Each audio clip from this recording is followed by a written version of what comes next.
J'ai été chargé au nom de la conservation de suivre le chantier du cabinet d'angle, pièce que vous connaissez certainement, vous avez visité, qui est connue sous plusieurs noms, qui a porté historiquement plusieurs noms, et qu'aujourd'hui nous appelons soit le cabinet d'angle, soit le cabinet du roi, et dont le nom exact devrait être, parce que c'est plus ou moins l'état que Louis XVI a connu, qui a été restitué, le grand cabinet intérieur du roi ou cabinet intérieur du roi. Donc avant de vous montrer les opérations qui ont été conduites, c'est quand même l'architecte en chef des monuments historiques, Frédéric Didier, qui a mené les travaux, mais c'est un travail que nous avons mené ensemble. Je vais rapidement vous esquisser l'histoire de la pièce pour que vous compreniez un peu les témoins que nous avons trouvés lors de la restauration et certains partis pris de restauration qui ont été choisis. Alors d'abord, pour vous resituer dans l'espace, ici vous êtes donc dans l'appartement intérieur du roi sous le règne de Louis XIV. Vous avez aujourd'hui ce qui forme le cabinet du Conseil, pour vous resituer. Là, l'ancien billard de Louis XIV, qui est aujourd'hui la chambre de Louis XV. Là, vous avez deux pièces qui forment aujourd'hui le cabinet de la Pendule. Et enfin, à l'angle ici, c'était la dépendance de ce qu'on appelait le cabinet des tableaux à l'époque, sous le règne de Louis XIV. Vous avez le futur cabinet d'angle. Donc, ces aménagements ont été opérés sous Louis XIV. Ça, c'est le dernier état que Louis XIV a institué. Et du temps de Louis XIV, le cabinet d'angle n'était pas richement décoré. Il était composé d'un bas-lambris. Sur ce bas-lambris, il y avait un superbe brocart. Et sur ce brocart étaient accrochés des tableaux des collections royales. Donc, on est toujours dans l'appartement de collectionneur que Louis XIV avait développé dans toute cette partie de Versailles. Dernier point topographique, parce qu'il va avoir une importance tout à l'heure dans les explications de l'histoire de la pièce. Le cabinet d'angle donc ouvre à l'est sur la cour royale, au sud sur la cour de marbre et au nord sur cette pièce qui est le salon ovale de Louis XIV, pièce qui va être la dernière que Louis XV va détruire dans les cabinets intérieurs de Versailles. Louis XIV meurt, très rapidement. Louis XV, avec la Régence, part à Paris de 1715 à 1722. En 1722, Louis XV revient à Versailles et Louis XV ne touche pratiquement pas toutes ces parties du château de Versailles. Sa vie était plutôt cantonnée dans des petits cabinets qu'il commençait à se faire aménager, notamment ici. Et il a fallu que Louis XV commence à s'émanciper et en âge, et en mœurs, pour qu'il commence à s'intéresser à des parties du Versailles de Louis XIV qu'il n'avait toujours pas touché. Et en 1736, Louis XV décide d'apporter des premières modifications, donc de toucher à l'œuvre de Louis XIV, en opérant des modifications. Il garde la chambre du roi. Là, vous avez le futur cabinet du Conseil qui était encore divisé en deux. Et en 1736, il crée deux pièces que vous avez ici, qu'on appelait le cabinet ovale, qui est le futur cabinet de la Pendule, et à la droite, ce qui deviendra le cabinet d'angle, ou ce qui va s'appeler le cabinet d'angle. En 1738, quelques années plus tard, il fait des aménagements un peu plus conséquents, et c'est à ce moment-là qu'il crée sa chambre à coucher ici, délaissant la grande chambre dite de Louis XIV pour vivre dans une pièce légèrement plus petite et plus facilement chauffable. Donc en 1736, ce sont les premiers travaux, et Louis XV décide alors de moderniser le décor. Donc exit le décor de bas-lambris de Louis XIV, le décor de brocart de Louis XIV, et il crée son propre décor. Ce décor, comme vous allez le voir, et comme je l'ai expliqué, a été souvent remanié, au moins 2 fois, et dans la topographie et dans le décor. Et du décor d'origine, il reste peu d'éléments. Du décor de 1736-1737 à peu près. Le décor donc dessiné par l'architecte Ange-Jacques Gabriel avait été confié pour la sculpture à Jacques Verbergt, donc le grand sculpteur rocaille qui a fait probablement les plus grands chefs-d'œuvre de sculpture rocaille de Versailles. Donc des travaux de Verbergt de 1736, il reste peu d'éléments. Un qui était complètement inconnu d'une partie d'entre nous, qui était, si vous connaissez bien la pièce, c'est que quand on rentre dans la pièce, en venant du cabinet de la Pendule, à gauche, vous avez le médaillé d'Antoine Robert de Gaudreau. Et en fait, ce médaillé cache le bas-lambris que vous avez ici. Ce qui prouve que dès 1736, le médaillé a été livré en 1739. Donc en 1736, on ne concevait pas qu'il y ait ce type de meuble devant le trumeau et devant le bas-lambris, d'où le fait qu'on a redécouvert cet ornement, ce trophée d'amour ou ce trophée de musique qui a été sculpté sur le bas-lambris. Et du décor de 1736, il reste encore les ébrasements de miroirs que vous avez ici, qui sont probablement les plus grands chefs-d'œuvre de Verbergt. Donc les deux ébrasements de miroirs, et je vous dirai tout à l'heure un peu pourquoi on appelle la pièce cabinet d'angle. Ces trumeaux de miroirs qui ont été la grande découverte avec l'architecte, on ne l'imaginait pas, c'est que la partie que vous avez ici, vous voyez que vous avez une partie qui est ajourée, en fait c'est monoxyle, il n'y a qu'un seul morceau de bois qui a été taillé et ajouré pour faire cet extraordinaire morceau. Et au dire de l'architecte, c'est un des plus beaux morceaux de sculpture. C'est vraiment une bravoure de sculpture sur bois, sur toute cette hauteur qui n'a pas bougé dans le temps, qui a été exécutée, enfin qu'il a pu connaître dans ses travaux de restauration. Et il reste également la cheminée avec cette forme très particulière, cette cheminée en marbre rouge griotte d'une qualité absolument extraordinaire. Alors pourquoi appelle-t-on la pièce le cabinet d'angle? Je me suis permis de faire cette petite incise. Peut-être avez-vous vu juste au moment du confinement que le château de Versailles avait monté une exposition qui s'appelait Versailles dans la bande dessinée et dont je me suis occupé pour la conservation du château. Et nous avions exposé cette planche, le dessin original de l'auteur. L'auteur de cette bande dessinée qui s'appelle L'Épervier avait été conseillé par un de mes collègues, aujourd'hui à la retraite, que vous connaissez peut-être, Christian Bollez. Et ce que vous avez en face de vous, c'est une reconstitution absolument fidèle et exacte de ce que pouvait être le cabinet d'angle au moment où il a été monté.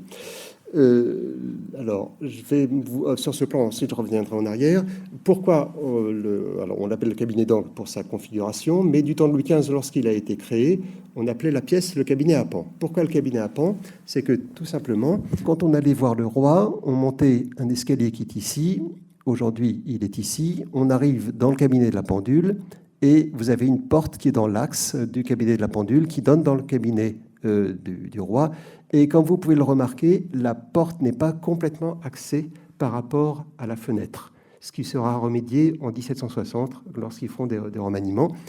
Et la pièce donne sur le salon ovale de Louis XIV. Et on l'appelait le cabinet à pan tout simplement parce qu'à gauche de la porte qui, au nord, donne dans le cabinet ovale de Louis XIV, vous aviez une cheminée et à droite, vous aviez une cheminée donc, avec son trumeau de glace sculpté et à droite, vous aviez le pendant qui est le bas-lambris dont je vous ai montré le détail avec le trophée sur lequel il y avait le trumeau, au-dessus duquel il y avait un trumeau de glace et devant lequel on a placé quelques années plus tard le médaillé de Gaudreau.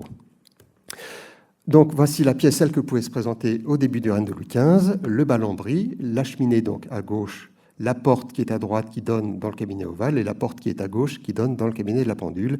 Et Louis XV avait continué la tradition remontant à son arrière-grand-père, c'est-à-dire qu'il n'y avait pas de lambris encore sculpté, il y avait tout simplement un damas rouge, et sur ce damas rouge étaient exposés des tableaux des collections de la couronne, tels que ceux que vous pouvez voir ici, notamment le Saint-Jérôme de Guerchin que vous avez sur la gauche. On est en 1736. Louis XV va vivre dans cette pièce dans l'état dans lequel que vous avez vu de 1736 jusqu'à 1753. En 1753, Louis XV demande à Gabriel de bien vouloir repenser le décor, c'est-à-dire qu'il va demander à Gabriel de bien vouloir supprimer le décor, le haut lambris, ou plutôt le damas, dont on enlève les tableaux et à la place, on va disposer des boiseries. Et ce sont les boiseries que vous avez actuellement en place. Sur le document que vous avez ici, vous avez un plan extrêmement précis côté du cabinet d'angle qui vous donne morceau par morceau la largeur de chaque morceau à composer.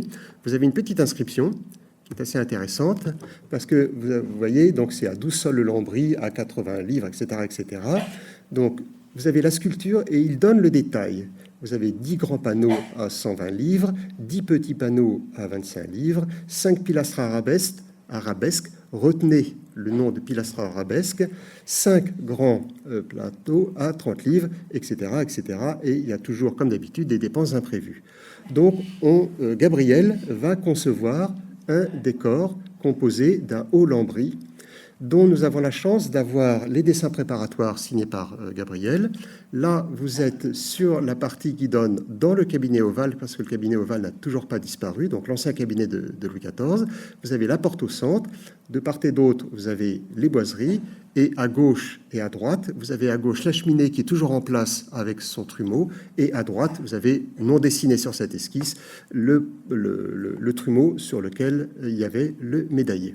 Donc ça, c'est la porte qui donne du côté du cabinet ovale. Si je tourne autour de la pièce, ça, c'est la face qui donne sur le cabinet de la pendule, avec la porte au centre toujours, les lambris sur le côté et des lambris beaucoup plus étroits de part et d'autre de la porte. Je continue, c'est toujours la même chose. Ça, c'est la face qui donne sur la cour de marbre.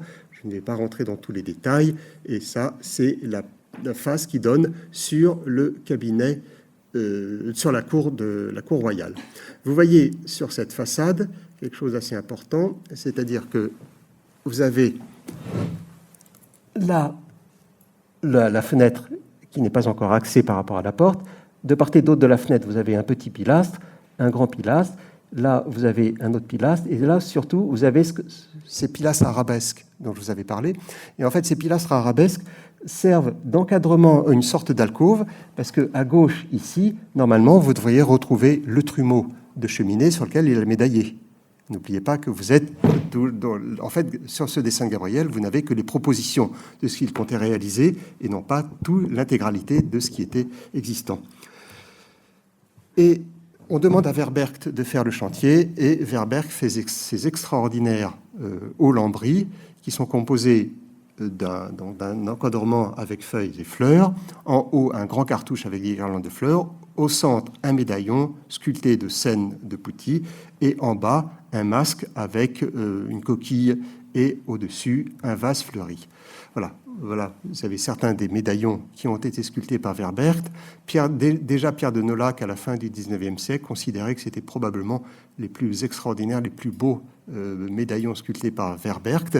Et à l'occasion de la restauration du cabinet d'Angle, de mon côté et puis quelqu'un de mon service, nous nous étions intéressés aux sources iconographiques qui auraient pu servir à Verbergt pour sculpter ces médaillons. Et il s'avère que une partie de ces médaillons ont été sculptés d'après des estampes de François Boucher, datant de 1738, donc des estampes qui avaient une petite vingtaine d'années. Et c'est assez intéressant de voir que l'art de Boucher se retrouve même jusque sur les boiseries sculptées dans les lambris de Versailles. Et ça, c'était un aspect complètement inédit. On ne connaissait pas l'origine, les sources de ces estampes. Donc là, on était en 1753. En 1760, Louis XV décide de totalement modifier la pièce pour lui donner la configuration qui est celle que vous avez aujourd'hui. Initialement, vous avez la porte, quand on est dans le cabinet de la pendule, vous avez la porte qui donnait au centre, le pan ici avec la cheminée, là il y avait une porte au centre, et là il y avait le pan avec le médaillé. Ce que décide de faire Louis XV, ou Gabriel, c'est alors de remettre la pièce au carré, sans mauvais jeu de mots, et pour cela, il va réemployer une grande partie des éléments anciens, c'est-à-dire que la cheminée qui était ici va être déplacée pour être mise au centre du panneau qui est face à la fenêtre, ou le mur qui donnait originellement sur le cabinet ovale. Il va reconstruire complètement le mur qui donnait sur le cabinet de la pendule et va reprendre le trumeau qui était ici, sur lequel il y avait le médaillé de Gaudreau, pour le disposer ici et exactement presque face à la fenêtre. Donc il redonne une symétrie à la pièce. Il va redistribuer les boiseries qui étaient en place, mais en fait, ce qui est assez intéressant, c'est qu'on a les dessins préparatoires de Verbergt, de Gabriel ou de l'agence de Gabriel. La convention en architecture, c'est que les parties en noir sont les parties qui existent et les parties en rouge sont les parties qui sont prévues. Donc, voici ce que cela donne. La porte qui donne sur le cabinet, le cabinet des pendules, seul le trumeau avec le médaillé qui était là sont réemployés. Tout le reste est une création nouvelle, etc., etc. Et aujourd'hui, la pièce a pris la configuration qui est celle que vous connaissez. Et il a fallu alors ajouter notamment 2 dessus de porte. Et voilà, donc voilà ce que ça donne. Et il a fallu ajouter 2 dessus de porte qui n'existaient pas parce qu'originellement il y avait des tableaux. Et ce sont 2 dessus de porte qui n'ont pas été sculptés par Verbergt, qui, bien qu'encore vivant, était âgé, et c'est le nouvel atelier qui va dominer ensuite à Versailles jusqu'à presque la Révolution. C'est l'atelier des Rousseau. Ici, c'est Jacques Rousseau qui a sculpté ces deux dessus de porte représentant les arts et l'architecture, enfin l'architecture, ou plutôt les arts, la musique, etc. Et la pièce, donc, va exister dans cette configuration jusqu'à la Révolution française. Et ensuite, elle a pu traverser avec plus ou moins de dommages, mais sans trop de dommages finalement, le temps pour être encore intacte aujourd'hui. Si vous étiez venu à Versailles, j'allais dire, avant le confinement et avant les travaux, voici la pièce que vous auriez vue telle qu'elle était aujourd'hui. Quand on la voyait, on la trouvait en bon état. Et quand on la voit maintenant qu'elle a été restaurée, on comprend pourquoi elle a été restaurée. Originellement, finalement, toute la pièce était tombée, avait pris une certaine patine, et notre œil s'était habitué. Et le projet de l'architecte a été quand même de lui redonner un peu plus de splendeur par deux biais. Ce sont ces biais que je vais vous expliquer. Le chantier de restauration a bénéficié d'un mécénat, qui est le mécénat de la société Rolex. Et ce mécénat inespéré nous a permis de mener des opérations qui n'auraient peut-être probablement jamais été menées sans cette aide. Le projet de l'architecte a été alors de démonter toutes les boiseries, mais avant d'en faire une étude historique. Donc, avec tous les deux, enfin, son équipe et moi, nous avons travaillé sur l'histoire de la pièce. Et il s'avère que dans les années 1950, on savait que la pièce avait été restaurée au moins une fois sous Louis XV, probablement une fois sous Louis XVI, une fois sous la Restauration, et ensuite probablement jamais restaurée jusque dans les années 1950. Dans les années 50, il a fallu faire des travaux parce que il s'était aperçu, là je vais reprendre un plan, que dans l'angle que vous avez ici, donc là vous êtes sur la corniche, il y a un chéneau, et le chéneau, comme c'est le principe de tout chéneau, au bout d'un certain nombre d'années, ça commence à fuir, et des fuites avaient commencé, ou l'eau avait commencé à s'infiltrer entre le mur et les lambris du cabinet d'angle, et notamment à l'angle, ça serait à gauche de la photographie que vous avez ici. Et en conséquence de quoi, la mérule avait commencé à se développer. La mérule, je répète, c'est un champignon lignivore extrêmement dangereux qui forme des filaments blancs, qui est extrêmement nocif, extrêmement dangereux. Ils s'en sont aperçus à temps, mais en conséquence de quoi, il a fallu démonter l'intégralité des boiseries, des lambris du cabinet d'angle pour pouvoir curer les murs. Et à l'époque, on le voit avec les traces noires, généralement on brûlait. La mérule, c'était le système le plus efficace que l'on pouvait connaître à l'époque pour éradiquer ce champignon. Et donc là, vous avez des photos présentant le chantier dans les années 1950. Ce qui s'était passé également, donc le chantier des années 2020 ou 2019 maintenant, est reparti du principe que, comme les lambris présentaient des désordres, et je vous expliquerai pourquoi les lambris présentaient des désordres, il était préférable de les démonter. Et donc, ça a été un des rares chantiers de Versailles où l'intégralité des lambris, bas-lambris ou lambris, trumeaux, ont été démontés pour être traités en atelier. Au moment du démontage, on s'était aperçu qu'il y avait des éléments que l'on ne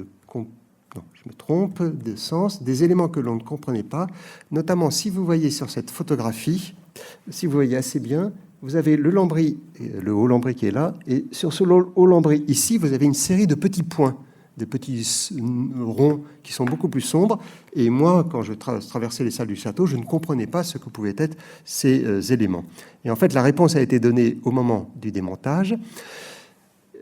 Comment vous expliquer ? Pour créer un lambris de ce type, vous avez différentes planches qui sont associées, les unes contre les autres, et en encadrement, vous avez un chambranle d'encadrement qui tient le tout par rainure et languette. À partir du moment où c'est du bois et c'est taillé dans le même sens du fil, vous savez que le bois est un élément vivant, donc le lambris peut bouger, ça crée quelques fentes, mais il n'est pas contraint, donc il peut à la fois s'écarter et il peut à la fois rétrécir. Donc en fait, la vie du bois continue malgré le fait que le bois soit supposé être sec. Dans les années 50, ils ont fait ce qu'on pourrait considérer comme étant une erreur technique, c'est-à-dire qu'ils ont contraint le haut lambris, en mettant régulièrement, de manière transversale, des vis qui tenaient à la fois le chambranle d'encadrement et les panneaux eux-mêmes, ce qui fait qu'on contraignait complètement les éléments, ils ne bougeaient plus, ce qui a introduit de nouvelles cassures dans les lambris, mais surtout, à partir du moment où on mettait des gros morceaux de bois, des gros bastins pour tenir le tout, il a fallu faire des saignées dans le mur. Et ce sont les traces que vous avez ici. Donc ce sont les saignées dans le mur pour laisser passer, dans le plâtre, qui était le plâtre ancien, pour laisser passer l'épaisseur des morceaux de bois. Et surtout, les petits points noirs que je vous avais montrés tout à l'heure sur la photographie étaient tout simplement, au bout d'un certain temps, les têtes de vis qui commençaient à réapparaître par derrière, donc qui commençaient à polluer visuellement l'esthétique de ces hauts lambris. On s'est aperçu également pendant les travaux des années 50, qui, aujourd'hui l'expression serait qu'ils n'y étaient pas allés de main morte, car ils avaient tout détruit, ils ont refait complètement un mur, et ce que vous avez ici, c'est un IPN. Là, vous voyez dans l'angle, on n'est pas allé plus loin dans le démontage, un IPN, c'est-à-dire une poutre en métal qui a été posée pour restructurer tout simplement parce que la poutre d'origine de l'Ancien Régime était complètement pourrie et ne pouvait plus faire office de support pour ces éléments. Et on voit qu'on est quand même à Versailles, c'est relativement luxueux parce que la poutre IPN a été elle-même habillée par un élément en bois, alors qu'on ne la voit pas du tout à partir du moment où on met le lambris dessus, mais c'est tout à fait un côté esthétique tout à fait, absolument raffiné. La cheminée a été également démontée, et là, ça a été une extraordinaire surprise. C'est l'extraordinaire, je ne sais pas si la photo rend bien, l'extraordinaire prouesse du sculpteur qui a sculpté ce linteau de cheminée, qui est monolithe, et on voit que le sculpteur a dû travailler son marbre dans différents sens, tout simplement parce que comme la cheminée était en angle, les retours du linteau n'étaient pas droits, mais étaient évasés, ce qui explique cette forme très particulière de la cheminée. Et là, au dire du marbrier, c'est un des plus beaux morceaux de marbre griotte, de cette qualité de marbre qu'il ait jamais eu entre les mains, à la fois en qualité de marbre et en qualité de sculpture. On juge la qualité de la griotte à travers la finesse du grain, et surtout, le marbre griotte est un marbre rouge avec des inclusions noires et blanche, et moins il y a d'inclusion blanche, plus la qualité est supérieure. Et ça, c'est un des marbres avec la cheminée du cabinet du Conseil de Fontainebleau, un des marbres griotte qui est la plus haute qualité, notamment à travers ou à cause du manque ou de peu d'éléments blancs que l'on voit dans le marbre. Les lambris ont été alors traités en atelier. Et pour des questions de sécurité, seule la moitié des lambris partaient dans l'atelier du restaurateur. L'autre moitié était conservée au château pour des questions de sécurité. On voudrait éviter que s'il y avait un accident chez le restaurateur, cela implique l'intégralité des lambris tout simplement. Alors les lambris ont été alors rejointoyés, resserrés. Donc là vous avez le revers du lambris tel qu'il se présentait après restauration. Ce que vous voyez ici en plus clair, ce sont très souvent, on faisait ça sous l'Ancien Régime, et même au XIXe siècle, on collait des toiles de lin pour éviter que la poussière ne traverse. Quand il y avait des fentes trop fortes, on collait des toiles de lin pour éviter que la poussière ne traverse et réapparaisse en surface de l'objet. Et les grands morceaux de bois, les grands bastins qui étaient posés, collés, enfin vissés même au revers du lambris, ont été supprimés et à la place ont été collés, et je dis bien uniquement collés, avec juste une vis là et une vis là. En encadrement, on a mis un nouveau support, un nouveau bassin qui évite au lambris de se tordre en plan, mais qui permet donc de tenir l'encadrement de manière bien stable et qui permet aux panneaux qui sont à l'intérieur de pouvoir bouger et donc de vivre leur vie de bois de manière normale. Et du reste, il est assez instructif de voir qu'au retour d'atelier, repeints sur place, comme vous verrez sur des photographies tout à l'heure, les lambris ont commencé à bouger. Et en cours de chantier, on a vu que des fentes historiques apparaissaient. Le bois a repris son cycle de vie. Donc voici donc le traitement qui a été infligé ou qui a été apposé au revers des lambris. Et lorsque les fentes étaient trop importantes, ont été intégrés des flipos, c'est-à-dire des morceaux de bois supplémentaires. C'est ce que vous avez ici. Vous voyez, vous avez une fente trop importante. On ne pouvait pas la réduire. En fait, le bois avait trop rétréci. Donc, si on réduisait la fente en remettant les éléments l'un contre l'autre, avec les éléments sculptés sont rapportés dessus, en fait, on perdait, on n'avait plus la feuillure ou la languette qui rentrait dans la feuillure de l'encadrement.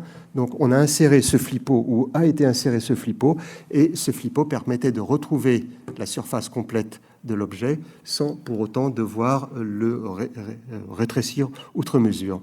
Donc toutes les grandes fentes, pas les petites, mais les grandes fentes ont été traitées par flipot, et les trous au revers ont été alors rebouchés, et tout ce que vous avez ici, ce sont les anciens trous des vis qui ont été rebouchés avec un morceau de bois pour redonner une planéité lorsque la surface sera peinte par-dessus. L'élément le plus important, je vous avais dit, le cabinet d'angle avait traversé le temps de Louis XVIII jusqu'à nos jours sans restauration, mais ce n'est pas pour autant qu'il a traversé le temps sans dommage. Pour différentes raisons, des éléments ont pu disparaître, des éléments étaient tombés. Alors certains avaient été récupérés et j'en avais moi-même retrouvé dans la réserve, dans le fond de réserve de l'atelier de dorure du château de Versailles, et on avait pu les remettre en place. Et puis d'autres ont été irrémédiablement perdus, peut-être perdus dans les années 1850. Donc là, toute trace avait disparu. Et le principe a été alors de les restituer. Donc sur cette diapositive, qui est un angle d'un haut-lambris, là, c'est un élément qui s'était décollé. Donc l'élément d'origine existait encore, il a été recollé dessus. Mais par contre, pour la partie ici, pour la partie là, vous voyez que les éléments avaient été perdus, cassés, bûchés, je ne sais pas pour quelles raisons ils avaient disparu. Et il a été alors décidé de les réintégrer, de les resculpter. Le but de l'opération étant de les resculpter, comme vous le savez, ils étaient moins épais que le résultat final, tout simplement parce qu'avec la dorure, on mettait différentes couches de produits, notamment du blanc de meudon, qui épaississaient le bois. Donc, pour retrouver la même surface, il fallait que ces éléments soient sculptés avec 5% de moins que l'épaisseur finale. Et au moment, je vous dirai pourquoi on a décapé la peinture, au moment du décapage, on s'est aperçu que, originellement, le haut-lambris était beaucoup plus riche que cela. Donc, le haut-lambris est composé de son encadrement, d'un morceau sculpté ajouré et puis d'un filet, un filet de dorure. Et le filet de dorure présentait régulièrement, tous les X centimètres, un ornement sculpté qui passait dessus. Et cet élément sculpté était même finissait de manière aller en s'amoindrissant, en étant de moins en moins épais. Et c'est ce que vous avez ici qu'on a retrouvé, vous voyez. En fait, la fleur originellement, la feuille plutôt, la tige, finissait par une sorte de pirouette ou une sorte de virgule qui était ici. Et ce qui s'est passé, c'est que probablement sous Louis XV ou peut-être sous Louis XVI, au moment où on a décapé la pièce pour la repeindre, en fait, ils se sont allés un peu de manière un peu drastique et ils ont fait sauter ces éléments qui étaient de très faible épaisseur. Et au lieu de les réintégrer, ils ont préféré les araser complètement et c'était tout simplement beaucoup plus simple. Et le parti pris de l'architecte a été, pour redonner plus de vie à ces éléments, de les reconstituer. Alors ici, ce que je vous avais montré ici, c'est le mauvais exemple, c'est-à-dire c'est le premier exemple qu'avait fait le menuisier avec son sculpteur. Il est allé un peu trop fort, c'est-à-dire il a trop entaillé le bois, il a trop enlevé de la matière d'origine pour restituer, pour rajouter ce petit élément supplémentaire, cet ornement. Et par la suite, ce sont des éléments qui étaient beaucoup plus fins, qui ont été réinsérés. Et là, vous avez un élément brut de pose, et une fois qu'il est posé, le sculpteur va l'affiner petit à petit pour que le doreur, après, puisse faire son travail. Je vous avais dit que les lambris avaient été décapés, tout simplement parce que dans les années 1960, dans les années 50 plutôt, lorsque les lambris avaient été restaurés, ils avaient été certainement décapés et repeints, mais sauf qu'on était dans les années 50, ils avaient été repeints à l'acrylique et non plus à la peinture à la colle. Historiquement, on posait des peintures à la colle, jusque sous le règne de Louis XVIII, des peintures à la colle ou des peintures au plomb, jusque tardivement. Aujourd'hui, c'était des peintures acryliques. Le parti pris alors de l'architecte a été de supprimer cet élément intrusif, cet élément moderne, pour restituer, demander au peintre ou au doreur de restituer une peinture à la colle. Mais néanmoins, comme vous pouvez le voir sur cette photographie, on n'a été touché que la peinture, la dorure n'a pas été touchée. Et l'agréable leçon, l'agréable surprise du cabinet d'angle, c'est de la restauration du cabinet d'angle, et que à peu près 80% de la dorure était en très bon état, sinon en parfait état, et c'était une dorure ancienne, probablement un mixte, si je puis dire, entre le règne de Louis XVIII et l'Ancien Régime. Et donc ça a été une très très agréable surprise. Elle était très sale, très empoussiérée, très encrassée, mais elle était encore présente. Sauf dans la partie qui était à gauche en entrant quand on faisait le cabinet d'angle. Si vous connaissez bien la topographie de cet endroit, c'est l'endroit sur lequel les visiteurs malheureusement s'appuyaient lorsqu'ils visitaient la pièce. Donc toute cette partie, sauf cette partie qui était beaucoup plus usée, beaucoup plus abîmée, le reste était dans un superbe état de conservation et a été du reste conservé, donc traité en conservation. Donc les boiseries ont été décapées et j'étais moi-même, à titre personnel et scientifique, intéressé par le décapage des boiseries. Donc c'est ce que vous voyez ici. Donc maintenant, quand on décape une boiserie, il faut s'habiller comme un cosmonaute, risque de plomb, risque de n'importe quel produit, donc il faut être très équipé. Et ce que fait la personne qui est ici, c'est qu'elle montre d'éventuels trous. Or, j'étais à la recherche de trous, je vous dirai pourquoi tout à l'heure. Là, vous voyez donc les boiseries en cours de décapage. Et lorsque les boiseries ont toutes été terminées, elles ont été remontées. Donc voici ce que donnait la pièce une fois que le chantier de menuiserie avait été fini, les bas-lambris reposés, le haut-lambris reposé par-dessus, et là vous voyez, vous êtes à droite de la fenêtre qui donne dans la cour de marbre, et là vous voyez tous les anciens trous de vis qui étaient devenus gênants, rebouchés par des morceaux de bois en partie haute et en partie médiane. Et là ce sont des trous de vis. Bon, ça je passe le détail. Et à partir de là, pourquoi j'étais intéressé par les trous, et là vous en avez un, c'est que si vous avez suivi des visites un peu poussées de cette partie de Versailles, on sait que Louis XV et Louis XVI avaient accroché des œuvres sur ces lambris, et sous Louis XVI, il y avait 40 œuvres, de grands tableaux, parfois il y avait 5 tableaux de 1 mètre de long, par exemple, qui étaient exposés, donc il y avait 40 œuvres qui étaient accrochées. On ne sait pas comment elles étaient accrochées. Il y avait notamment des séries de médaillons en porcelaine qui étaient accrochés. Et je ne sais pas si un médaillon était accroché à un clou et puis des autres médaillons étaient accrochés après. Je ne sais pas comment c'était accroché. D'où l'intérêt pour moi qu'ils puissent dégager complètement la peinture pour retrouver les trous. Et c'est ce que vous avez ici. Là, vous êtes à gauche de la porte qui mène dans le cabinet des dépêches. Voilà, vous avez un trou. Qui y avait-il dessus? Je ne le sais pas. Donc, au moment où le dégagement a été fait, un calpinage a été fait, et je me suis aperçu qu'il y avait plus de trous raisonnables de clous ou d'épingles, comme on disait au XVIIIe siècle, qu'il n'y en avait d'œuvres possibles. Et j'en suis arrivé à la conclusion que nous avions à la fois en archéologie les œuvres accrochées sous Louis XV et ensuite les œuvres accrochées sous Louis XVI. Comme nous avons certaines œuvres qui étaient accrochées sous Louis XVI, nous avons une dizaine dans les collections de Versailles qui ont gardé leur cadre d'origine. Un jour ou l'autre, je m'attellerai à la tâche de relever tous les trous sur les cadres et de voir lesquels pourraient correspondre aux trous qui étaient exposés ici. Et je ne vous cache pas que le but de l'opération serait un jour de remettre de manière aussi complète que cela soit l'accrochage qu'il y avait sous Louis XVI.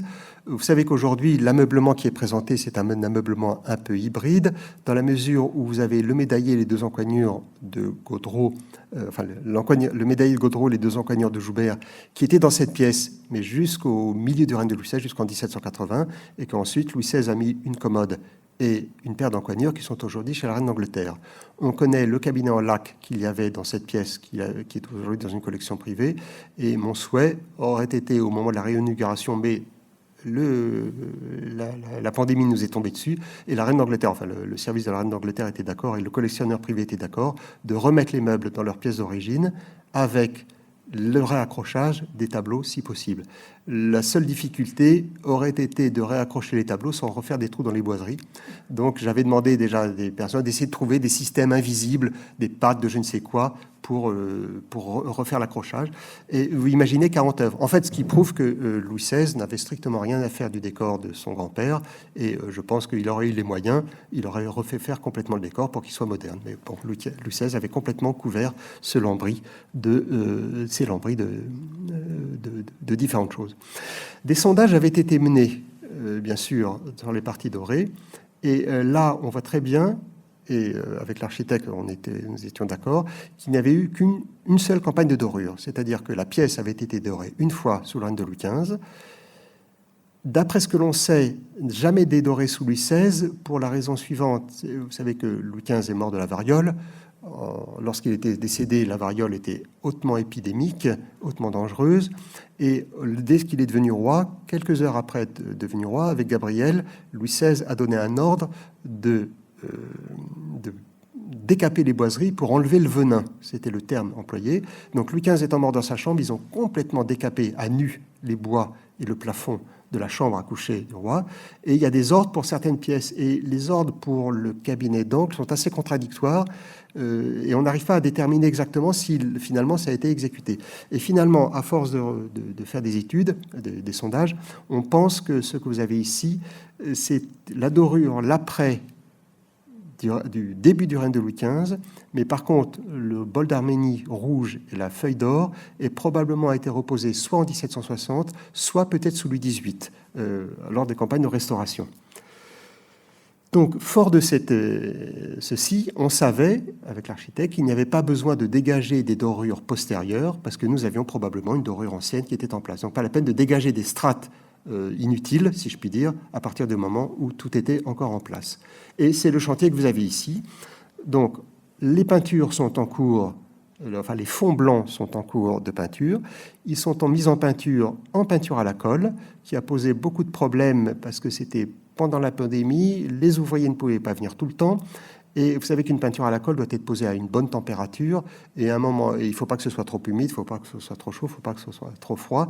Et de temps en temps, le pinceau accroche la couche supérieure. Si vous mettez une peinture à la colle, la deuxième couche trop chaude, si elle est trop chaude, elle enlève la couche qui est inférieure. Mais si elle est trop fade, vous ne pouvez pas l'étaler. Donc, une subtilité. Ils ont dû reprendre, du reste, le panneau que vous avez à droite de la fenêtre, ils ont dû le reprendre 2 fois parce que la peinture était grumeleuse. Et en parallèle de la peinture à la colle, qui a réhabillé tous les fonds, les lambris ont été nettoyés. La dorure a été nettoyée.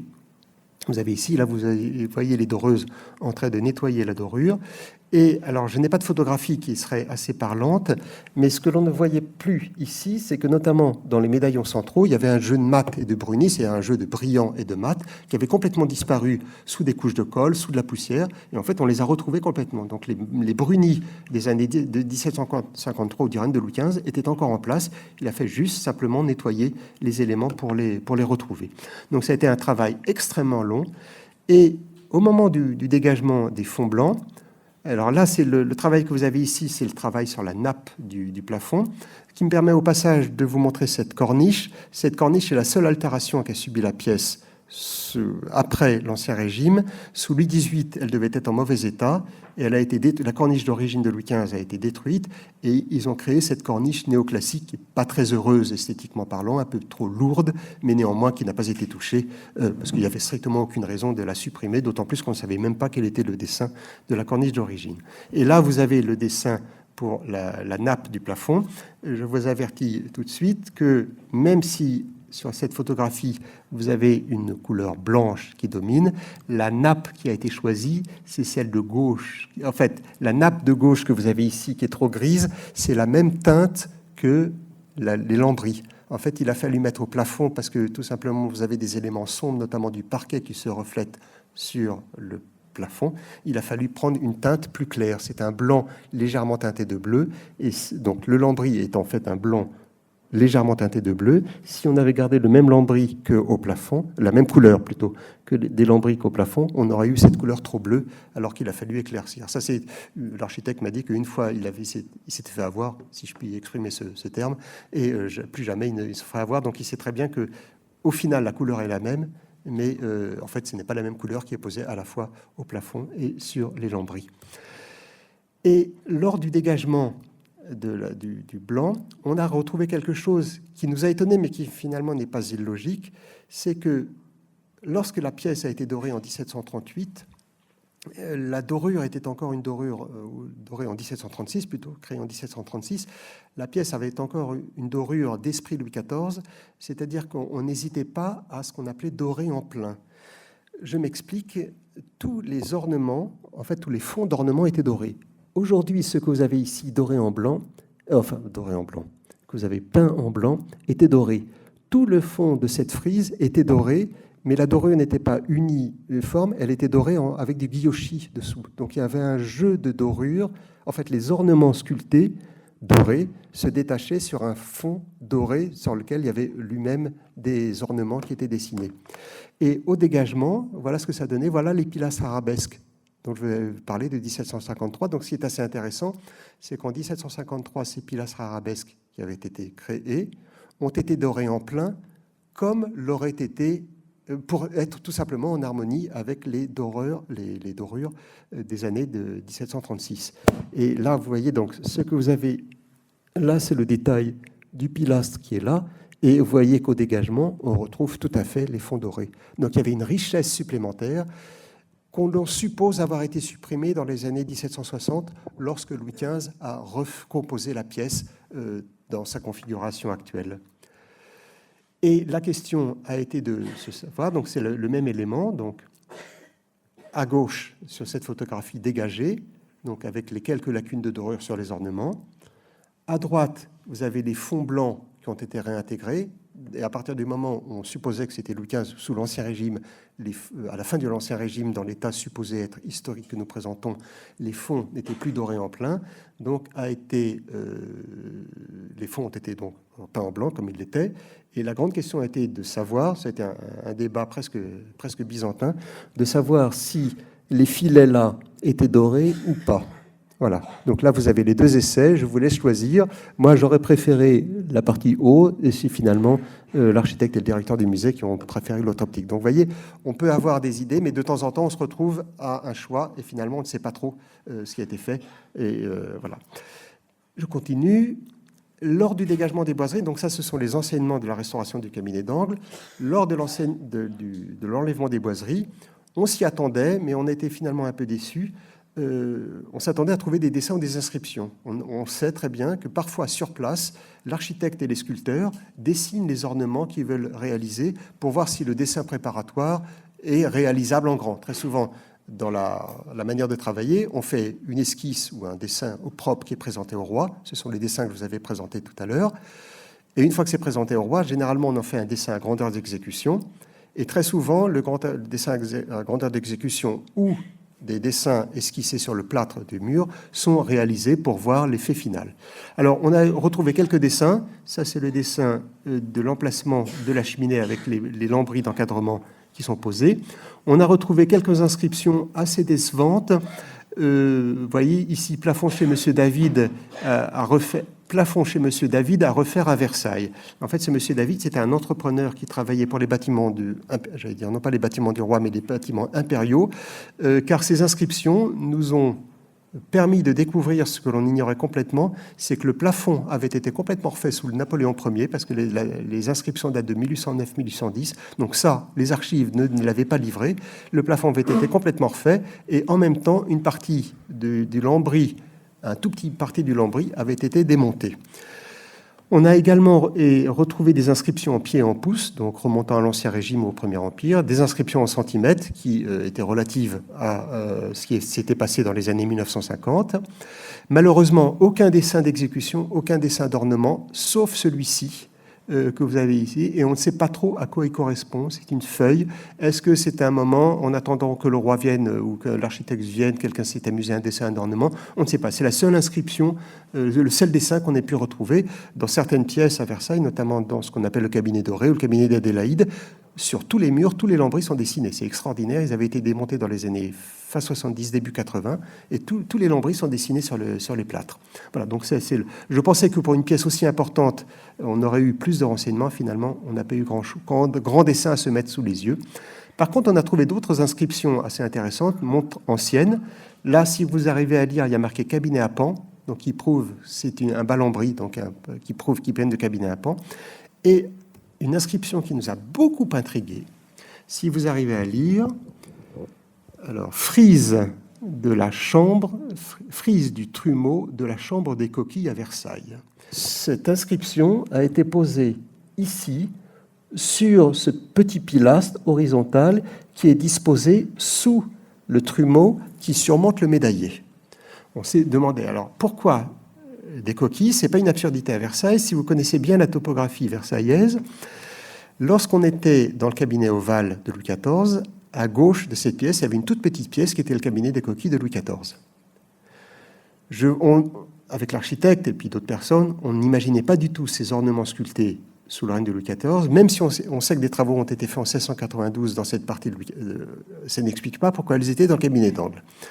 J'ai supposé que comme en 1736, lorsque Louis XV avait commandé la réfection du cabinet d'angle, il avait également commandé une modification dans le cabinet du Coquille, et que c'est le même atelier de Jacques Verberg et le même menuisier qui avait été chargé des deux chantiers, c'était une confusion à un moment, et qu'on avait mis cette inscription frise du trumeau de la chambre des Coquilles de Versailles pour le cabinet d'angle. Enfin, celui qui avait inscrit ceci s'était trompé. Sauf qu'en en discutant, on disait plus chambre des Coquilles sous le règne de Louis XV, on disait cabinet des Coquilles, mais on disait chambre des Coquilles sous Louis XIV. Voilà, donc un mystère, on ne comprend pas cette inscription.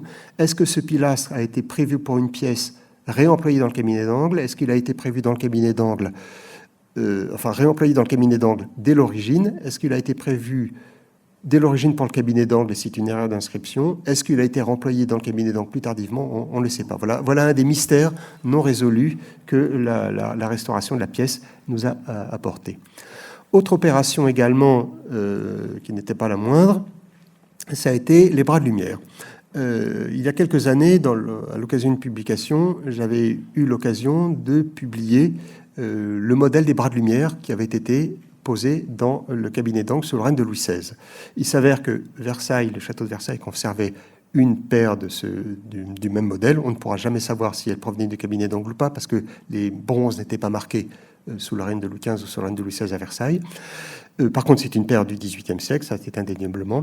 Donc là, ce que vous me voyez faire à droite, c'est en chantier, en atelier, d'essayer de retrouver la bonne hauteur d'accrochage, ce qui était un système. Parce qu'on sait qu'il y avait deux paires de bras de lumière, mais on n'a jamais la hauteur d'accrochage. Donc nous avons pris un parti d'accrochage, c'est celui que vous pourrez voir aujourd'hui.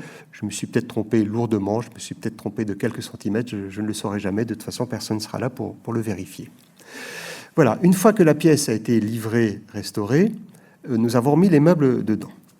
Alors, ce qui était exemplaire à Versailles par rapport à ce chantier du cabinet d'angle, c'est que c'est la première fois que nous avons mené de concert entre le service d'architecture d'un côté et la conservation du musée de l'autre, une restauration d'une pièce d'un côté et des meubles de l'autre. Alors je n'ai pas beaucoup de photographies, je ne vais pas rentrer dans tous les détails, mais nous avons décidé de restaurer tous les meubles qui étaient dans la pièce. Certaines restaurations ne consistaient qu'en un simple dépoussiérage ou nettoyage de la dorure des sièges, par exemple, donc ce n'était pas trop spectaculaire, mais par contre, je me suis engagé dans quelque chose que je souhaitais faire depuis des années et des années, c'est-à-dire la restauration du meuble, probablement du meuble le plus important des collections nationales et considéré comme étant le meuble le plus important français du XVIIIe siècle au monde, c'est le secrétaire à cylindre de Riesner et Euben. Vous vous souvenez peut-être ce que je vous avais dit en introduction, c'est que la pièce, au cours des âges, avait été tombée, si je puis dire, était de moins en moins brillante, sans mauvais jeu de mots.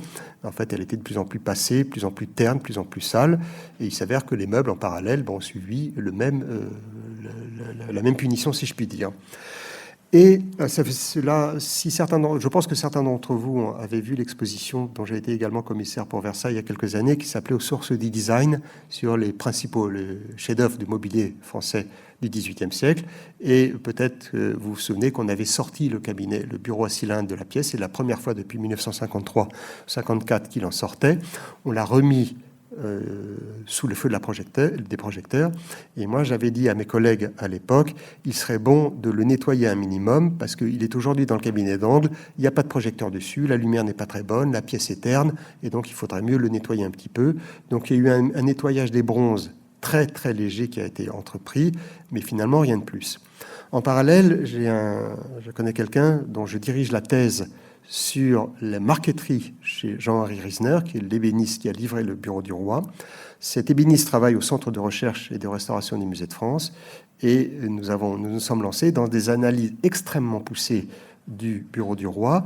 Lorsqu'il était sorti et exposé dans l'exposition aux sources du design, nous en avons fait des radiographies grandeur nature. Donc c'était une grosse opération qu'on ne pouvait pas faire dans la pièce elle-même parce qu'on n'avait pas assez de recul et surtout parce que c'était trop dangereux. Je vous explique les détails. Il a fallu faire un protocole sanitaire extrêmement précis parce que c'était extrêmement dangereux. Et en parallèle, nous avons fait différentes analyses. Alors c'était un peu futuriste, mais voici comment aujourd'hui un restaurateur en meubles travaille. Nous avons fait donc des radiographies, des photographies infrarouges, des photographies en ultraviolet et des analyses en spectrométrie, en chromatographie. Je vous passe tous ces noms barbares. En fait, on savait. Nous avons également analysé les bois de manière scientifique. C'est la première fois qu'on le faisait pour le bureau du roi, ce qui a été très riche en enseignements. Et ce que vous voyez ici en haut et en bas, ce sont des analyses qui ont été faites pour essayer de retrouver les pigments végétaux naturels d'un côté ou les pigments métalliques de l'autre qui ont pu servir pour teinter les bois. Car on sait très bien on le sait très bien pertinemment que, si je me trompe totalement, on sait très bien que les marqueteries que vous avez ici étaient totalement polychromes. Lorsque Riesner a livré le meuble en 1769, il y a un long mémoire justifiant le travail qui a été fait. Il a d'abord, juste pour l'élaboration du bureau du roi, on a créé des dessins que Fontagneux, l'intendant du garde-meuble, a présenté à Louis XV, approuvé. Ensuite, on a fait une maquette en cire pour voir à peu près si la forme pouvait plaire au roi. Et une fois que la maquette en cire a été validée, on a fait un modèle en terre cuite et en bois grandeur nature que l'on a mis dans la pièce. Et Riesner a dit avoir posé dessus les patrons, je ne me rappelle plus exactement des termes, mais les patrons des marqueteries pour juger de leur couleur. Donc on sait très bien que toutes ces marqueteries étaient complètement polychromes. Et au XVIIIe siècle, ce type de marqueterie ne s'appelait pas une marqueterie, on disait peinture en bois. Donc pour vous dire à quel point c'était coloré. Donc bref, toutes ces analyses permettaient de déterminer ce qu'il en était de la couleur d'origine du bois. Et parce qu'actuellement, au C2RMF, avec des éprouvettes, d'où la nécessité d'identifier exactement le bois qui était utilisé, avec des éprouvettes, on remet les colorants, les végétaux ou les minéraux tels qu'ils étaient à l'origine pour essayer de retrouver les couleurs. Je vous en parlerai un peu plus dans le détail. Une fois que toutes ces analyses ont été faites, le meuble est parti au centre de recherche des musées de France. C'était un meuble mécanique, c'était le grand intérêt de cet objet, c'était un meuble mécanique. Et quand on lit le mémoire de Riesner, je vous garantis que c'est à peu près impossible de comprendre comment le meuble pouvait s'ouvrir ou se fermer. Enfin, si on comprend vaguement, mais pas dans le détail.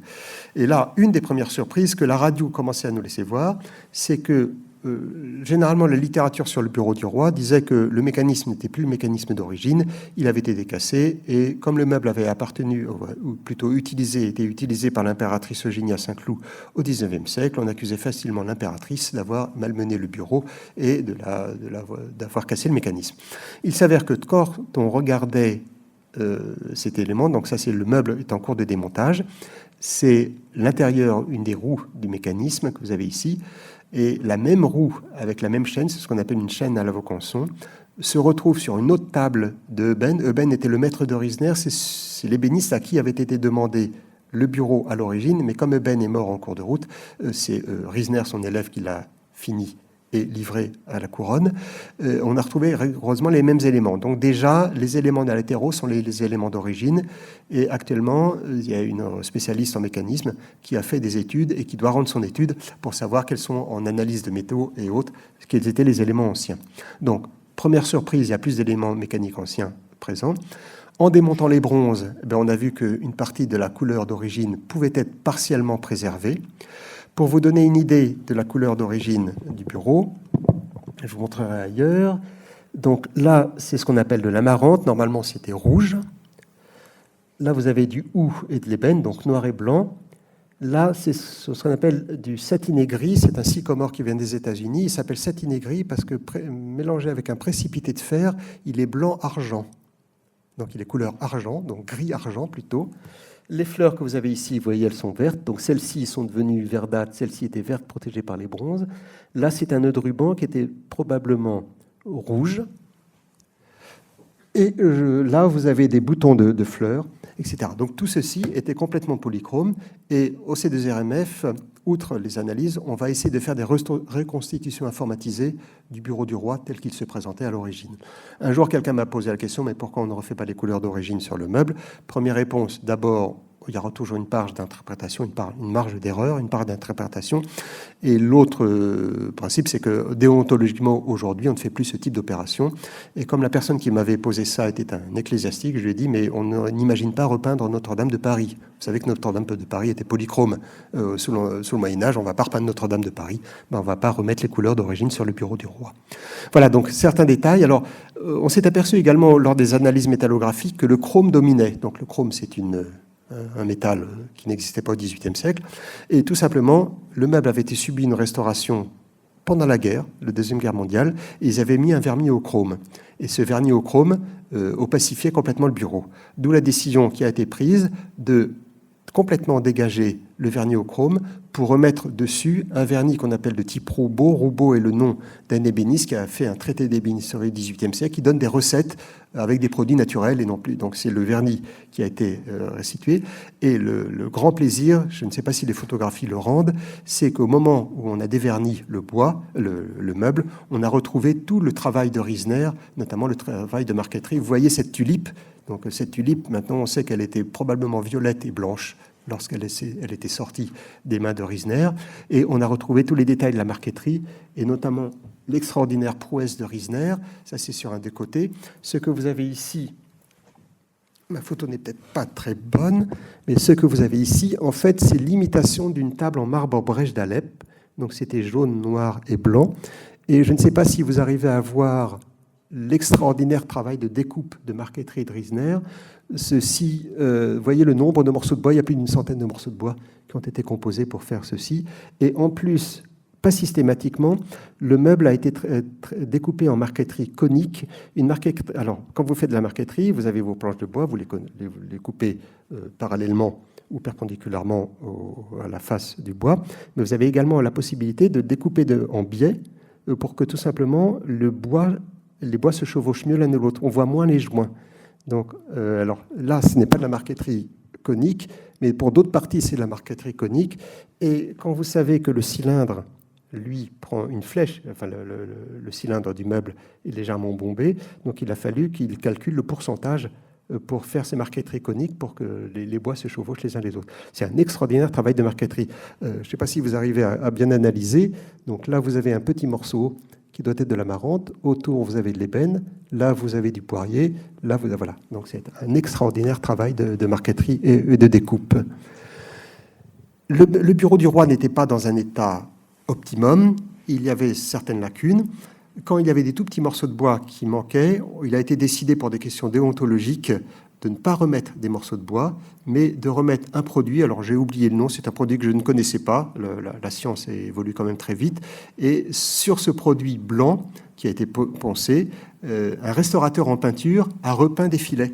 Donc en fait, là, il manquait des éléments, si vous arrivez à voir. Donc vous avez un filet d'ébène, là vous avez un filet de buis, là vous avez de la marante. Toute cette partie était manquante, donc l'idée a été de la reconstituer en résine, et au-dessus, un restaurateur de marqueterie a fait une peinture illusionniste. Donc en déontologie, si quelqu'un analyse finement le bureau du roi, il verra les parties d'origine et les parties qui ont été restituées au XXIe siècle. Vous admirez toujours l'incroyable découpe de la marqueterie de Riesner. Ça, c'est un peu moins d'1 millimètre, hein.